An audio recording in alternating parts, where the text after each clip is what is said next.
吃完宵夜，也该到了拉网的时间。这一网是阿晨认领的，轻松点，就是个游戏。林浩算是比较了解他的，在他的肩头轻拍一下，接着道：“走，我帮你，咱俩来起网。”两人来到船尾，启动机器，片刻夜刚开始缓缓被收上来。约10来分钟，网囊渐渐浮出水面，阿晨也长舒了一口气，紧绷的小脸终于放松。阿浩哥，看着不错，很好了，比我的那网好，快去接网。阿晨笑着点头，跑到甲板处，用力一拉，看到掉落甲板上的货，众人都有点懵。龙虾？怎么会有这么多的龙虾？龙虾夜间会聚群觅食，但一般都是3、5成群或者10来只一起，就没见过一下子网上来这么多的。哈哈，轻蟹我们都捕到过聚群的，龙虾有啥稀奇的？兄弟们开干！当然，这一网并不只是龙虾，燕子鱼同样有不少。哈哈，说不准龙虾正在开会，然后被我们一网打尽了。这一网是锦绣龙虾，身上带着五彩斑斓的花纹，非常的漂亮，也是目前国内水域中体型最大、价格最昂贵的龙虾品种。哥，看我这只！阿和拎着龙虾的须子扯起一只，一边炫耀，一边和自己的手臂对比着。乖乖，跟我的手臂一样长了。别扯胡子，扯断就不值钱了。林浩看了一眼，阿和拎起的这一尾确实够大，有个4斤多的样子。等到一切弄完，天色已经微微亮，船开始深入夹角的地方。林浩来到舵室，沿着 GPS 标记的夹角线1海里以内的范围作业。这一网多拖一会，大哥，你带人进去休息一会。熬了一夜，大家全没闭眼，能休息一会是一会。猫哥，我来开一会，你在边上眯一会。没一会，红日初升，海面上被燃起了一层层红色的灵光，带着一丝梦幻的色彩。他正驾着船，下一刻阿晨蹭地钻进了舵室，指着左边道：“阿浩哥，看那边。”林浩顺着他手指的方向望去，下一刻一个巨大的身影窜出水面。他激动地一拍旁边的老猫，把正打呼的老猫吓得直接跳了起来。怎么了？船怎么了？林浩压根没回答就出了舵室，他已经跑到了船头，对着海面大喊：“胡子，这边！”似乎是听到了他的声音，远处的胡子再度跃出水面，传来一阵极为欢快的尖叫声。林浩还在招着手，这次胡子并没有像以往一样快速的游过来，依旧围绕着那片海域。他不解的又看了片刻，好一会，他终于看明白，胡子好像顶着什么东西，东西不大，但不时就会顶偏，所以要下潜再度顶起，更像是在玩球一样。阿浩哥，虎子好像顶的是鱼。阿晨就站在林浩旁边，离得越来越近，他也算看清了。看着不小。当然，对比胡子的体型，那鱼是不够看的。西虎玩得最欢快，其他几个胡子顶着一尾，只有他是单独顶着一尾。阿浩，看清是啥鱼了？感觉是黄色的。柱子语气透着压抑的兴奋。林浩没有回复，下一刻老猫突然鸣起了笛，吓得3人一跳。林浩目光从胡子身上收回，结果看到了远处的渔船，对方与上次一样，斜刺里窜出，卡住了自己船的航道。这样咱还拉个屁啊！好脾气的柱子也不禁大骂起来，在别人的拖网后边拖，开玩笑呢。好像是之前的船，阿浩哥，船上好像有弹弓。离得太远，弹弓没用。林浩犹豫了片刻，看向旁边的阿晨，去告诉魔哥，通知起网，网起上来就把发动机停了。阿浩哥，他们7人太甚，要不我们撞上去吧？这是深海，撞上去两边的船都有危险，哪有这么蛮干的？快点去！阿晨答应一声，往舵室跑去。柱子听说要起网，正要去船尾帮忙，结果再次被林浩给叫住了。柱子哥，把长钩给我拿过来。没一会，胡子靠近，其中二虎突然下潜，林浩瞬间明白了他的意思，这是要把鱼拍到船上啊！可不行，他赶忙大喊：“老实点，不准拍上来！”二虎自然是听不见的，但大虎听到他的指令后，猛地尖叫了一声。片刻，二虎再度浮出水面，他们顶着鱼再度往船靠了过来。离得近，林浩已经差不多能看清他们顶的鱼。下一刻，他激动的浑身都微微颤抖起来。阿浩，这么大的春子！柱子拿着长钩过来，他也看清了，不敢置信的说道：“不是春子，春子长不到这么大，而且比这个身形要胖，这是鲶鱼。鲶鱼怎么可能是黄？”说到一半，柱子的声音突然停止了，整个人抖动的比林浩更厉害。老猫这时走了过来，他当然也看到了胡子，但不该这么安静啊。阿浩，话还没说完就没了声。看清是什么鱼后，他没有打战，反而双腿微蹲，双手用力拍在自己的大腿上，声音清脆，听着都疼。但这一刻的他就像感觉不到，3两步走到船头边，扒在船舷上定定的看着。魔哥，搭把手。哦，鱼太大，而且好像还没完全死透，好不容易钩中塞步，老猫得到提醒，这才反应过来上手帮忙。3人使出吃奶的力气，才将一尾给提上了船。林浩立马又伸出钩子，但七虎似乎还没玩够，不怎么配合。小虎，你要是再调皮，信不信我揍你？听到他的话，小虎居然卖的大叫了一声。林浩居然从他的叫声中听到了嘲笑，那个气。小瘪犊子，你给我等着！林浩气得连之前学的东北话都爆出了口。大虎以为林浩生气了，然后对着小虎啊呀的叫着，像是在训斥，随即又是一尾巴扫了过去，小虎直接被甩出去老远。大虎再度把鱼顶起来，他的个头大，顶得很稳，林浩很容易的勾到了。小孩子就是调皮，但你下手也太重了。大虎这次没再大叫，变成了嘤嘤的声音，似乎是听到了胡子的叫声。林平他们一时间全跑到了船头，然后就看到了躺在一边比一人还要长的大鱼。我操，这是啥？天啊，这么大的鱼！黄金免，我天啊，咋又碰到这个了？林平愣了半天，才感叹出口。平哥不止一条，我哥的钩子上还有一条，好像也差不多大，发财了。林浩见他们都来了，便吩咐道：阿和，去冷库提2桶杂鱼上来。阿和答应一声，便往冷库的口子跑。阿杰紧随其后。平哥，这鱼很值钱吧？黄金鲢鱼，也就是所谓的黄唇鱼，当下在附近都快成了传说，毕竟是太稀少了。阿晨只是知道它贵，但具体多贵就不清楚了。不便宜。人多，所以这一尾鱼拉得很轻松。2尾鱼躺到一起才发现，大小居然相差无几，全在2米左右。第一尾稍长个10来公分，重量每尾没有200斤，想来也相差不多。毛哥，你安排一下，虽然还活着，但肯定没法养了，先放冷库里吧。林浩说完，接过1桶杂鱼，直接一尾尾的抛到了胡子所在的海面。1桶抛完，他又接着抛第2桶。胡子，帮我干前面那艘船。不行，那船太大，还是算了，你们别再被网上了。算了，谢谢你们送的鱼，去玩吧。林浩说着挥了挥手，千万不要去找那艘船的麻烦。他还特意强调了一句，毕竟对方是近30米的大船，他真怕胡子自己受伤了。不管是不是我老莫，回去我都请客。随着林浩的一句话，众人再度欢呼。老猫把鱼入库忙完出来道：这是我第一次见着黄金鲶，过瘾啊！猫哥，不会吧？阿和有些诧异，猫哥在他们的心中那就代表着见多识广，等于是船上活的百科全书。这有啥奇怪的？听老辈人说以前不少，但过度捕捞都快绝种了。而且黄金鲶与大黄鱼不一样，它们是生活在海礁的洞穴之中，就算是钓也钓不上来。每年只在清明前后成双浮出水面产卵交配才易被捕着，要不就等它自然的老死。猫哥，咱这2条是正在产卵的。不是，感觉像是要老死了，刚好被虎子碰着，很难得。虎子不知顶了有多远，居然一口没咬。我检查了，2条鱼品相都好，没有一点伤痕。我估计虎子顶了有一段，就是在找阿浩呢。也是奇了，虎子就认阿浩哥，我感觉他们好像都能听懂阿浩哥在说什么。阿晨也难得的面上浮现了羡慕之色，能跟胡子互动，能爬到他们的背上耍，还能指挥胡子帮自己捕鱼，这样的技能谁不想啊？不对啊，猫哥，我们上次就是钓的1条。阿和挠头辩解道：你们之前捕过？阿和便将上次林浩钓鱼连杆子被拖走，最后被延绳吊挂住，捕到1尾黄唇鱼的事给说了。我说的普遍现象并不绝对，但肯定不好钓，不然就不可能那么稀有了。看来还真是阿浩的运气好，我们这是被他的运气照着呢，哈哈。老猫说完自己笑了起来，大家没忍住跟着再度大笑。甲板上的渔获还没收拾完吧？林浩问出口，大家这才反应过来，后边一网的渔获还堆在甲板上呢。毛哥，船在启动吧？刚刚那艘船是往西南，我们往东啊。老猫欣慰的点点头。林浩看了今天的幸运值，很一般，只有42点，看来今天没啥值钱的新品种。货分完，阿晨和柱子洗完甲板也没事了，来到都市陪着林浩吹牛。阿浩，这附近没别的阻碍物，我来掌一会，你闭眼歇歇。林浩点头让开了位置，总要给柱子练手的机会。再过几个月自己另一艘船就要回来了，到时自己和老猫一艘船，他想着让大哥和柱子开新船。他掏出香烟，给2人各打了1支。阿晨，等一下，你烧一锅米饭，带的鸡蛋还有不？还有不少呢。这样，等一下你先烧一大锅米饭，切点胡萝卜丁，再捞几只龙虾把肉包了。宵夜我们吃虾肉蛋炒饭。行，那我现在就去弄。阿晨说着就出了舵室。阿浩，这次京城我就不去了，你嫂子的预产期就在4月份，我们6月份去，到时嫂子肯定出月子了，刚好一起。至于我小侄子，到时让他奶奶和阿婆一起带着。你们还有啥不放心的？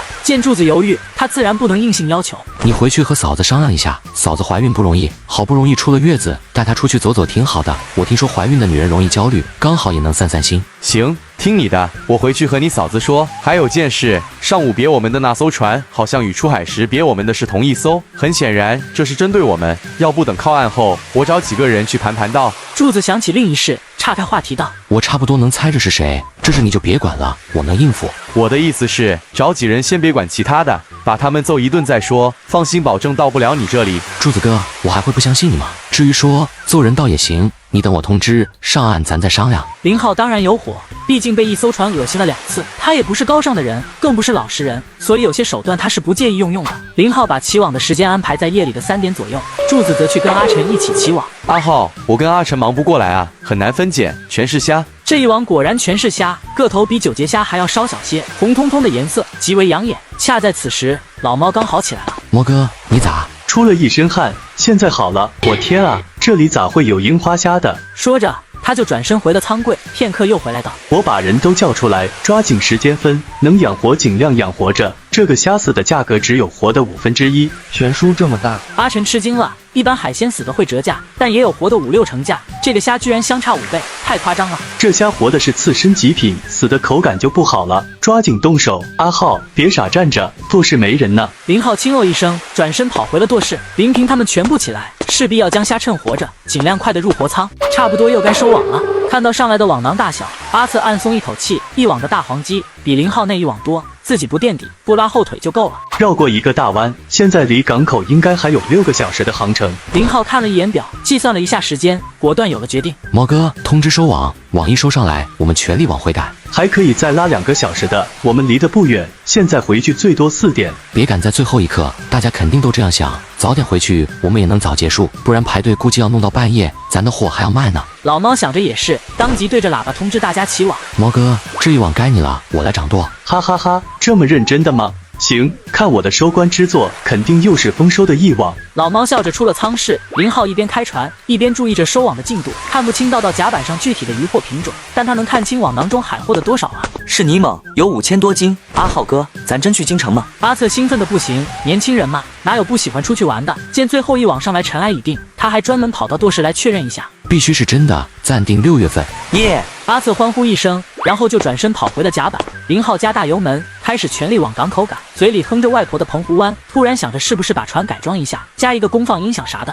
回去就办。阿浩，左边好像就是之前别我们的船。老猫跑过来提醒他。林浩的目光一直看着前边，还真没注意到左侧，对方的船速不快，显然还在作业。他突然心思一动，左满舵往对方的方向开去。你要干啥？被这货别了2次，咱总要收点利息，咱也去别他们1次。老猫笑了笑，并没有制止。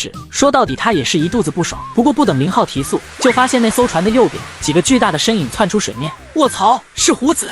林浩有点急了，这帮家伙也变得不听话了。不是不让他们去找那艘船的麻烦吗？却见在胡子前方不远，同样有数个庞大的身影窜出水面。虽说离得有些距离，但也能看清，那不是旗鱼就是剑鱼。不过下一刻，他似乎意识到了什么。卧槽，胡子，你们太聪明了，干得漂亮！原来胡子也知道输可忍，胡子不能忍，必须要帮好兄弟把场子找回来。林浩通过望远镜有些诧异，按说碰到捕鲸群和剑鱼群，大家都会害怕才对，难道他们不怕？卧槽，这个渔船居然配有射鱼枪！恰在此时，大虎再度跃出水面，一阵急促且尖细的声音响彻整个海面。这帮人不要命了！老猫大吼着，沉闷的声音自然是剑鱼撞中渔船发出的声音。阿浩，咱是不是得上去救援？虽说跟他们有仇，但海上的规矩就是这样。就算要救，也得等剑鱼群离开，不能人没救着，把自己给搭进去了。恰在此刻，远处先后有2艘船驶来，林浩也是暗松一口气。胡子见到另2艘渔船靠近，似乎也开始撤退了，往林浩所在的方向游了一段，争先恐后的叫着，像是告诉林浩仇已经帮着报了，又折向往东，彻底远离了。离港口稍近，作业的渔船就越密集。老猫亲自掌舵，见到他们靠岸，赛委会的人第一时间赶了过来。有相熟的收购商吗？没有的话，我们可以帮你安排一个。有，应该就在附近。林浩在码头上四处张望，居然没有发现陈东的踪迹，这家伙太不靠谱了。正要打给陈东，只见这家伙一边打着电话一边过来了。阿浩，真有2条大黄唇，我可是把风都放了出去，好几个老板在往这边赶呢。骗你好玩？行了，赛委会等着你过磅收货呢，抓紧。陈东拿着自己的号牌，不仅参赛者有号牌，就连收购商也要办理号牌才能入场的。有人卸货吗？我办事你放心，今天下午我过来时，就咱镇子上叫了10号人，这边的人我不放心。哈哈，你就不怕我会空船来啊？你会吗？就算是空船，咱大不了就贴10个人的人工，又不是贴不起。东哥，收购的人来了没？不行就租码头边的冷库，先放几个小时。你发信息就给了我半个小时联系，哪有这么快？估计还得一会儿。我不想早发呀，海上也得有信号才行。算了，这一次休息，我还是装个卫星电话吧，看看要多少钱。2人这边聊着，那边不时有人过来打招呼。陈总，你这收货的区域跨的有点大啊。有个本地的收购商语带不善地说了一句：吴总，这你可冤枉我了，这是我自己家的渔船，我自己收没毛病吧？听他这么一说，对方自然不好再说什么，不过并没有离开，都想看看这趟第1艘回来船的收获。陈总，你家的船回的也太早了，还有近3个小时才结束呢。没啥货，所以早点回来了。这句是林浩说的，他不喜欢这帮人围观，希望这句话能让人散了。不过他想多了，就算就一筐货，这帮人也得看到才死心。陈东的电话此刻响了，挂掉一个，紧接着又响，片刻的功夫接了3、4个电话。收货的老板来了几位？不用租冷库了。不少泥猛啊，鱼不算好，但这一车也有1000来斤啊，挺不错的。怪不得回来这么早，看来这船跑得不远，估计就在附近拖的网。没什么像了，要都是泥猛的话，捕个上万斤也才上万斤，那可就好几万了，一趟能有几万块的收入，去掉邮费还能赚1多半呢，还想咋的？林浩有些郁闷，这帮人看就看吧，按他以前老家的话说，嘴还不锁。泥猛鱼过磅后总重量是5120斤，接下来卸的是黄鸡，而且这一车就卸了1000多斤，可算是不少。看来这船还是跑远的，近海没这么大的黄鸡。啧，泥猛不算什么，这黄鸡就很不错了，怎么让一个外来的收了？这是陈东自己家的船，人家的货凭啥让我们赚一道？林浩跟赛委会还有陈东叫来的收购老板3方一起计重，黄鸡装了3车，等到冰鲜的樱花虾称完，就轮到红炉了。看到这货，大家彻底不淡定了，这才是真正的好货呀！陈总，这货运一点给我成部，价格好商量。每个人都有一些固定的客户，要不是大老板，要不就是酒店，有好货哪怕价格高点也不愁销售的。各位，这货大家就别想了，我都嫌不够呢。开口的不是陈东，而是陈东叫来收货的老板，好像姓周，生意做得蛮大。这都2车了，你让3成给我就行。周老板索性不搭理他了，催促着赶忙称货。还有货，我天啊，这船怕不是要疯吧？看到开始过磅小8皮鱼时，在场的人都不淡定了。倒不是说这鱼多稀有多值钱，关键是又1000多斤的单一品种啊！他娘的，这运气太好了！鱼呢？鱼呢？阿东还没出手吧？一个胖胖的老板一边跑一边叫嚷着：“金总别急，鱼还在船上，还没卸下来呢。”听到此话，金老板长长的舒了一口气，他是冲着黄唇鱼来的。恰在此时，居然有人扛着摄像机，跟在一个拿着话筒的美女身后走了过来。请问这是谁的渔船？这一趟的收获好吗？陈东原本想把林浩推出来，结果发现所有人的目光都盯到了他的身上。好吧，我是船东。老板贵姓？这一趟的收入怎么样？对于比赛能否取得一个好名次，有没有信心？陈东整理了一下衣服，然后用带着稍重口音的普通话回复道：“我叫陈东，这一趟的收获还行吧？如果你有时间可以看看，这回货也才卸了1半吧。名次，我家的船参赛就是冲着第1来的，不然我们为什么要参加？那就一个臭屁，那叫一个自信。”美女采访了几句，正待要走，林浩见对方的摄影机关了，赶忙一拉陈东：“东哥，要一下对方的电话。”你想干什么？我可紧。到时饭店开业需要司仪，这个美女的气质可以。陈东这才反应过来，赶忙追上去留电话。这回货还在卸，看到烟昌时，现场所有的收购商都骂了。此时又有几个老板相继而来，与之前那个金总差不多。第一句话就是问鱼还在不在。阿东，鱼呢？这冷库都卸完了，别告诉我那玩意还是活的。各位稍等，鱼在冷冻舱内，咱先把这些零散货弄完。那鱼得单独议价，毕竟这还在比赛呢，耽误大家的时间，过后再给几位老总赔罪。陈东双手作揖，笑着给众人解释：“没事，你只要说鱼在就行，等一会就等一会吧。”对，这样的货可遇不可求。先说好了，我订一条最大的，价格好说。凭什么？最大的我要了。眼瞅着他们要争起来，陈东赶忙劝道：“几位，等看到货再说，先不急。”他们在争什么？什么大鱼？收购商中有一人不解问道：“还可遇不可求，搞得神神秘秘的。”没人能给他们答案。接下来就是砸货了，一直到6点钟才将砸货忙完。砸货结束，林浩找到了赛委会的成员。接下来有2尾鱼，可能要现场估值，因为我看这显示屏上并没有标价。赛委会的人立刻上报，片刻来了2个60来岁的小老头。什么鱼？是稀有还是个头不错？算稀有，个头也不小。卸下来吧。我姓林，这位姓郑，我俩一起看看，真是好鱼的话，保证给你一个公正的估值。这边聊着，那边车子已经过来了。各位，鱼在这跑不了，先让赛委会的人看一下。将人群驱散，林郑2人这才得以看清鱼的全貌。2人的表情差不多，看到鱼的那一刻，同时双眼瞪大，随即缓缓扭头，2人对视一眼。姓郑的小老头矮下身，手轻轻地抚过鱼身一遍又一遍，嘴中喃喃：“黄金鱼啊，我也有5、6年没见着了，这么大的也是生平仅见，好鱼啊！”林老头转到另一边，伸出手指在鱼背上轻轻地戳了一下，接着又翻开鱼鳃，很新鲜。这是谁捕的？陈东赶忙把林浩给推到了面前。小伙子好运气啊，没的大气运是看不着这种鱼的，能说说咋捕的吗？听到小老头的问题，林浩自然不能说这是胡子送的。这2条大鱼好像没什么劲了，浮在海面上，随着波浪翻滚，我们刚好碰着给勾了上来。上来时还活着，但几乎也算是死了。听他这么说，2个老头也没啥怀疑。林老头微微点头，与我的判断差不多，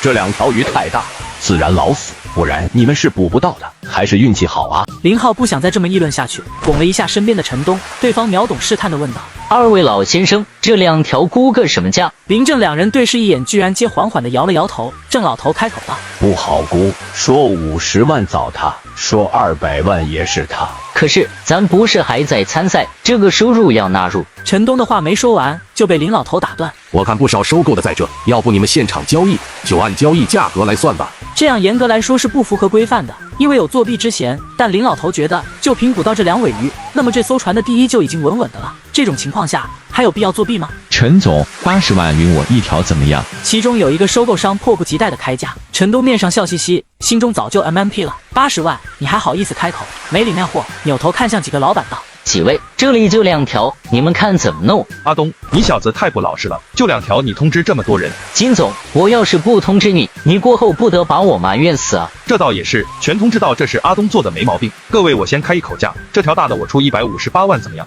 ？2条一起300万，我要了。别啊，凭什么你一人就要占2条？各位，家里有孕妇，我无论如何都要拿下1条的，大家高抬贵手。黄金鲢鱼的鱼标对于产后出血有奇效，能起到立竿见影的效果。大家买着都是备用的，这事我们就不让了。大的我出165万。一番吵闹竞价之后，大的一尾以185万成交，小的则是178万，几乎没什么悬殊。价格商定之后，高点吧。不一会，赛委会把林浩这一船的单子开了出来，让他签字确认。这张单子就是作为他最终评定名次的依据。林老头好奇，先把单子接过手看了一眼，只一眼双眼就瞪如灯笼。后生仔，这是你3天的收获。郑老头也好奇看了一眼，随即摇头道：你这运气哪是好了1点？你这3天的收获抵得上人家1年了。不对，有的船1年也赚不到这么多啊。单子上的总金额是546.45万，这么高的收获，居然还只是3天的收获。要说还有比这好的，谁也不会信。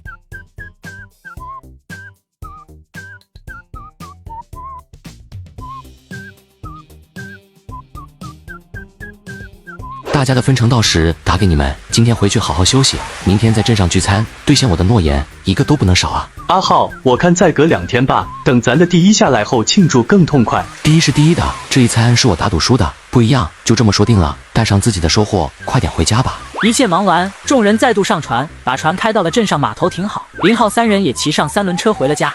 上午9点半，林浩才睡醒，刚出门就碰到了老罗。罗叔，这是去哪？今天起风了，出不了海，我去把菜园子收拾一下。听说你参加了市里组织的比赛，第1没跑了吧？重在参与吗？没想着拿奖。你肯定能拿奖，你罗叔我活这么大就没见过比你海运更好的人。老罗没继续这个话题，反而是问起了其他的。阿浩，你说咱村里这施工还要维持多久？罗叔，你有啥事直说就行。我是这么想的，要是能持续个1年半载的，我就再买一艘船。你也知道，现在这艘是和你四叔合的。老罗口中的四叔就是他弟弟，家中排行老4。这是好事来着，你是打算买船跑运输吧？你放心，就算工期结束了，以后这样的小船要用的地方还是很多。成，你这句话我就放心了。中午在家吃，让你婶子杀只鸡，咱爷俩喝一杯。林浩正在推辞，结果老罗老婆已经听到了，拿着刀就出来了。阿浩，中午就在这吃，你要是推辞，就是嫌弃了。婶子，看你这话说的，行，那中午在这吃，不用杀鸡了，挺麻烦的。麻烦啥？人这辈子麻烦事多了，还不都是为了伺候嘴？又聊了2句，老罗去收拾菜园子，林浩则往大哥家走去。